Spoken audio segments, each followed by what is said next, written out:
Ọdún Ìṣẹ̀ṣe yóò wáyé nílọrin lóṣù kẹjọ.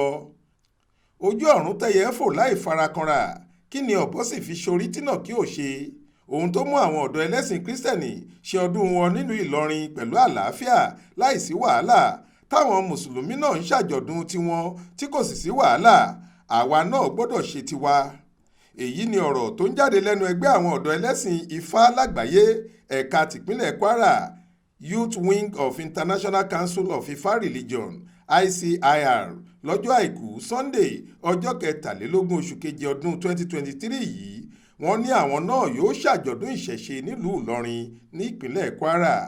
Ọ̀gbẹ́ni Olúwagbénga Olówópéjú Fáṣọlá tó jẹ́ adarí ẹgbẹ́ náà ní Kwara tó bá àwọn oníròyìn sọ̀rọ̀ lẹ́yìn ìpàdé kan tí wọ́n ṣe sọ pé ọdún 2022 tó kọjá yìí ni àwọn oníṣẹ̀ṣe Kwara bẹ̀rẹ̀ sí kópa nínú ọdún ìṣẹ̀ṣe nílùú Ìlọrin, léyìí tó ti máa ń wáyé jákèjádò àgbáyé ní gbogbo ogúnjọ́ oṣù kẹjọ ọdún, táwọn sì ti ń palẹ̀mọ́ fún tọdún 2023 yìí. Akọ̀wé ẹgbẹ́ ọ̀hún nípínlẹ̀ Kwara, Awóyẹmí Fáyẹmí Ọmọ́ńdà, tó fìdí ọ̀rọ̀ náà múlẹ̀. Ó ní àwọn ọ̀dọ́ tó ń lọ bí 2,000 ló máa kópa nínú ọdún ìṣẹ̀ṣe yìí lọ́dọọdún lórílẹ̀‐èdè Nàìjíríà àti jákèjádò àgbáyé, tí àwọn náà yóò sì kópa nínú tóṣù kẹjọ ọdún 2023 yìí nílùú Ìlọrin tí í ṣe olú-ìlú fún ìpínlẹ̀ Kwara. Ó ní ibẹ̀ làwọn yóò ti ṣe tí wàhálà kankan kò sì ní sí ìbẹ̀rù lópin ìgbà táwọn Mùsùlùmí bá ti péjọ ṣọdún wọn, táwọn Kìrìsìtẹ́nì náà sì ti ń péjọ ṣọdún wọn láìsí ìfòyà.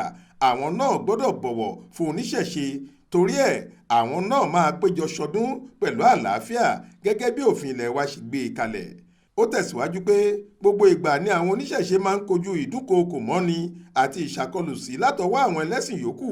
Èyí jẹ́ kó hàn sí gbogbo ayé pé ẹ̀sìn Ifá àti ìṣẹ̀ṣe ẹ̀sìn àlàáfíà ni.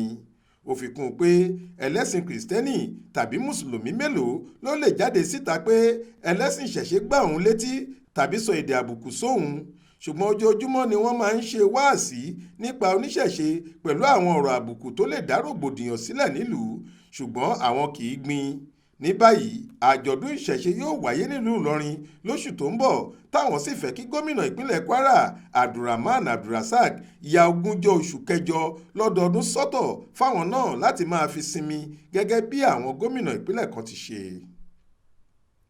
Ibrahim Alágúnmu ló ṣàkójọ ìròyìn yìí fún iléeṣẹ́ tẹlifíṣàn Aláròye online. Faith Adébọlá ló kà á sétí ìgbọ́ yín.